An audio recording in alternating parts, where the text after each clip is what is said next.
तो दोस्तों लीड्स में इंग्लैंड के खिलाफ खेले गए पहले टेस्ट मुकाबले के पहले दिन आया भारतीय बल्लेबाजों का सैलाब, जहां टीम इंडिया के ओपनर बल्लेबाज कप्तान शुभमन गिल और यशस्वी जायसवाल ने खेल दी तूफानी पारी। जहां दोनों ही बल्लेबाजों ने टेस्ट को T20 बनाकर रख दिया और अपने ही रंग में बल्लेबाजी करते हुए इंग्लैंड के गेंदबाजों के धागे खोलकर रख दिए और पहले टेस्ट के पहले ही दिन तूफानी शतकीय पारी खेलते हुए भारतीय टीम को पहुंचाया मजबूत स्थिति में। नमस्कार दोस्तों, स्वागत है आपके अपने पसंदीदा क्रिकेट चैनल क्रिक अबोबो में। दोस्तों इस वीडियो में हम आपको भारत और इंग्लैंड के बीच खेले जा रहे पहले टेस्ट के पहले दिन की पूरी रोमांचक हाईलाइट आपको दिखाने वाले हैं। लेकिन वीडियो में आगे बढ़ने से पहले आप रविंद्र जडेजा और चाइनामैन कुलदीप यादव में से किसे भारतीय टीम का सबसे बेहतरीन स्पिन गेंदबाज मानते हैं, कमेंट में बताना बिल्कुल भी ना भूलें। वीडियो पसंद आए तो इसे एक लाइक और चैनल को सब्सक्राइब जरूर करें। दोस्तों आपको बता दें कि इस समय हमारी भारतीय टीम इंग्लैंड दौरे पर पहुंची हुई है, जहां पर दोनों ही टीमों के बीच में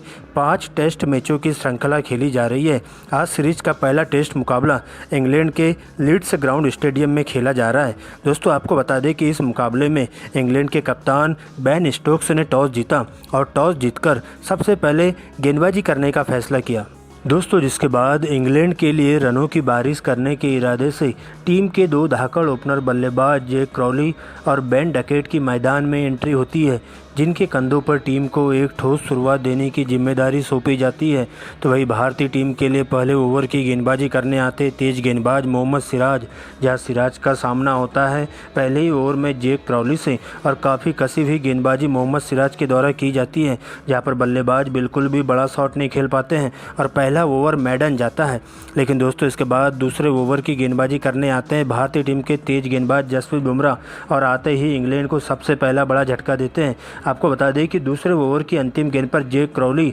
क्लीन बोल्ड हो जाते हैं मात्र 2 रनों के निजी स्कोर पर और इंग्लैंड की टीम को दूसरे ही ओवर में सबसे पहला बड़ा झटका लगता है। लेकिन दोस्तों इसके बाद नए बल्लेबाज के तौर पर ओली पॉप की मैदान में एंट्री होती है और यहां से मिलकर बेन डकेट के साथ दोनों ही बल्लेबाज बेहतरीन अंदाज में बल्लेबाजी करते हुए इंग्लैंड की लड़खड़ाती हुई पारी को संभालने की भरपूर कोशिश करते हैं, जहां पर दोनों ही बल्लेबाज भारतीय टीम के तेज गेंदबाजों का डटकर मुकाबला करते हुए अच्छी गेंदों को छोड़ते हुए खराब गेंदों को सम्मानजनक रूप से चौके और सिंगल डबल के साथ ही बाउंड्री लाइन के बाहर पहुंचाने का काम करते हैं। और इस प्रकार से इंग्लैंड की टीम पहले 10 ओवर में 1 विकेट के नुकसान पर 45 रन बना लेती है। लेकिन दोस्तों इसके बाद इस पनपती हुई साझेदारी को तोड़ने के लिए सबसे पहले 11वें ओवर में सर जडेजा की एंट्री होती है, जहां जडेजा आते हैं और ओली पॉप को 24 रनों के निजी स्कोर पर कप्तान शुभमन गिल के हाथों कैच आउट करवा देते हैं और इंग्लैंड को लगने वाला दूसरा बड़ा झटका होता है। लेकिन दोस्तों इसके बाद जो रूट की मैदान में एंट्री होती है और बेन डकेट के साथ मिलकर आगे का मोर्चा संभालते हुए दोनों ही बल्लेबाज काफ़ी फूंक कर बल्लेबाजी करना शुरू कर देते हैं, जहां पर सबसे पहले बेन डकेट मात्र 58 गेंदों में ही अपना अर्धशतक पूरा कर लेते हैं, जहां उनके बल्ले से 4 चौके लगाए हुए रहते हैं, जबकि दूसरे छोर से जो रूट उनके साथ कंधे से कंधा मिलाकर चलते हैं और भारतीय टीम के स्पिन गेंदबाजों का डटकर मुकाबला करते हुए अपनी टीम को तेज़ी से 100 रनों के पार पहुँचा देते हैं। दोस्तों इसके बावजूद भी दोनों ही बल्लेबाज पीछे मुड़कर देखने का नाम नहीं लेते हैं और अपने ही रंग में बल्लेबाजी करते हुए तेजी से अपनी टीम के लिए ज़्यादा से ज़्यादा रन जोड़ने का काम करते हैं। लेकिन इसी बीच इस पनपती हुई साझेदारी को तोड़ने के लिए एक बार फिर से चाइनामैन कुलदीप यादव की एंट्री होती है, जहां पर 25वें ओवर की दूसरी ही गेंद पर कुलदीप यादव जो रूट को 26 रनों के निजी स्कोर पर LBW आउट कर देते हैं और इंग्लैंड की टीम को लगने वाला तीसरा बड़ा झटका होता है। और इसके बाद नए बल्लेबाज के तौर पर हैरी ब्रूक मैदान में आते हैं, जहां पर दोस्तों दोनों ही बल्लेबाज मिलकर इंग्लैंड को संभालकर एक अच्छी शुरुआत दिलाने में कामयाब हो जाते हैं और एक बार फिर से सदी हुई बल्लेबाजी करते हुए टीम इंडिया के गेंदबाजों को विकेट के लिए तरसाते हुए दिखाई देते हैं, जहां पर पूरी तरीके से इस मुकाबले का रुख पलट कर रख दिया जाता है और इंग्लैंड के दोनों ही बल्लेबाज सबसे पहले नजरें जमाते हुए ताबड़तोड़ रवैया अपनाते हुए भारतीय टीम के गेंदबाजों के परखच्चे उड़ाना शुरू कर देते हैं। लेकिन दोस्तों टी ब्रेक से ठीक पहले ही सर जडेजा और चाइनामैन कुलदीप यादव एक बार फिर से अपनी गेंदबाजी से सनसनी पैदा कर देते हैं और लगातार 2 ओवर में 2 लगातार विकेट लेकर इंग्लैंड टीम के बल्लेबाजों को घुटनों के दम पर लाकर खड़ा कर देते हैं। जहां हैरी ब्रूक 45 रन तो वही नए बल्लेबाज बेन फोक्स खाता भी नहीं खोल पाते हैं और इस प्रकार से इनके आउट होने के बाद अब कप्तान बेन स्टोक्स की मैदान में एंट्री होती है। लेकिन दोस्तों एक छोर से बेन डकेत अभी भी अंगद की तरह डटकर मुकाबला जारी रखते हैं और तेज़ी से अपने शतक की ओर बढ़ने लगते हैं, जहां पर टी ब्रेक के बाद तेज़ी से रनों की बारिश देखने को मिलती है और इंग्लैंड टीम के दोनों ही बल्लेबाज टेस्ट को वनडे और T20 स्टाइल में बल्लेबाजी जारी करते हुए भारतीय टीम के गेंदबाजों पर जमकर टूट पड़ते हैं, जहां पर देखते ही देखते दोनों ही बल्लेबाजों के बीच में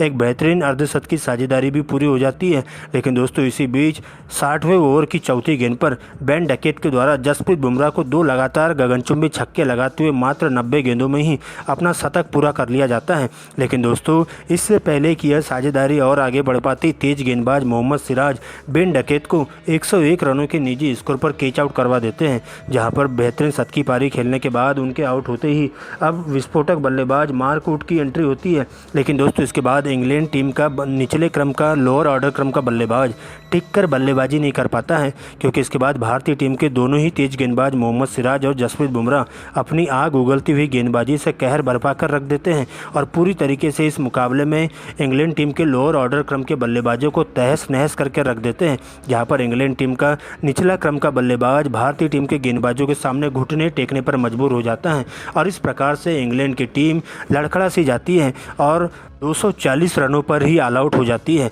जहां टीम इंडिया की तरफ से सबसे ज़्यादा विकेट चाइनामैन कुलदीप यादव और सर जडेजा के खाते में जाते हैं, जो कि 4-4 विकेट लेकर जाते हैं, तो वही तेज गेंदबाज मोहम्मद सिराज और जसप्रीत बुमराह के खाते में 1-1 विकेट जाता है। दोस्तों इसके बाद भारतीय टीम अपनी पहली पारी का आगाज़ करने के लिए विस्फोटक ओपनर बल्लेबाज यशस्वी जायसवाल और उनका बखूबी साथ देने के लिए KL राहुल की मैदान में एंट्री होती है। दोस्तों इन दोनों ही बल्लेबाजों के कंधों पर टीम इंडिया को एक ठोस शुरुआत देने की जिम्मेदारी सौंपी जाती है। तो वही इंग्लैंड के लिए पहले ओवर की गेंदबाजी करने आते हैं क्रिस वोक्स, जहां पर दोस्तों पहले ही ओवर में उनका सामना होता है यशस्वी जायसवाल से और पहले ही पटकी हुई गेंद पर यशस्वी जायसवाल 4 रनों से अपनी पारी का आगाज़ करते हैं। दोस्तों इसके बाद दूसरे ओवर की गेंदबाजी करने आए ब्रेंडन कार्स अपनी आग उगलती हुई गेंदबाजी से टीम इंडिया को पहला बड़ा झटका देते हैं, जहां पर KL राहुल खाता भी नहीं खोल पाते हैं और दूसरे ओवर की चौथी गेंद पर विकेट के पीछे लपक लिए जाते हैं, जिसके बाद कप्तान शुभमन गिल की मैदान में एंट्री होती है। दोस्तों इसके बाद यशस्वी जायसवाल और शुभमन गिल आगे का मोर्चा संभालते हुए काफ़ी सूझबूझ भरी बल्लेबाजी का नज़ारा पेश करते हैं और सिंगल डबल के साथ ही भारतीय पारी को आगे बढ़ाने की भरपूर कोशिश करते हैं, जहां पर दोनों ही बल्लेबाज बिना रिस्क के लिए अच्छी लय में बल्लेबाजी करते हुए इंग्लैंड के तेज़ गेंदबाजों पर दबाव बनाने की भरपूर कोशिश करते हैं और पहले 10 ओवर में टीम इंडिया 1 विकेट के नुकसान पर 50 रन बना लेती है। लेकिन दोस्तों इसके बाद दोनों ही बल्लेबाज 5वें गेयर में बल्लेबाजी करना शुरू कर देते हैं और इंग्लैंड टीम के तेज गेंदबाजों के साथ साथ स्पिन गेंदबाजों पर पूरी तरीके से टूट पड़ते हैं, जहां पर यशस्वी जायसवाल टेस्ट को T20 बनाते हुए विस्फोटक अंदाज में बल्लेबाजी करना जारी कर देते हैं और मात्र 45 गेंदों में ही अपना अर्धशतक पूरा कर लेते हैं। तो वही दूसरे छोर से कप्तान शुभमन गिल भी उनके साथ कंधे से कंधा मिलाकर चलते हैं और अपने ही रंग में बल्लेबाजी करते हुए मात्र 56 गेंदों में अपनी हाफ सेंचुरी पूरी कर लेते हैं और टीम इंडिया 20 ओवर की समाप्ति में 1 विकेट के नुकसान पर ही 100 रन बना लेती है। दोस्तों इसके बावजूद भी दोनों ही बल्लेबाज रुककर बल्लेबाजी करते हुए भारतीय टीम को इस दबाव से उभारने की भरपूर कोशिश करते हैं, जहां पर दोनों ही बल्लेबाज पहले दिन एक बार सदी हुई बल्लेबाजी करते हुए इंग्लैंड टीम के गेंदबाजों को विकेट के लिए तरसा देते हैं और पहले दिन के खेल की समाप्ति तक भारतीय टीम स्कोर बोर्ड पर 1 विकेट के नुकसान पर 150 रन बना लेती है, जहां पर कप्तान शुभमन गिल 56 रन तो वही यशस्वी जायसवाल 65 रन बनाकर अभी भी क्रीज पर मौजूद रहते हैं और पहले दिन का खेल पूरी तरीके से भारतीय टीम के खिलाड़ियों के नाम रहता है, जहां पर टीम इंडिया के गेंदबाजों के द्वारा पहले अच्छी गेंदबाजी और फिर बाद में बल्लेबाजी देखने को मिलती है।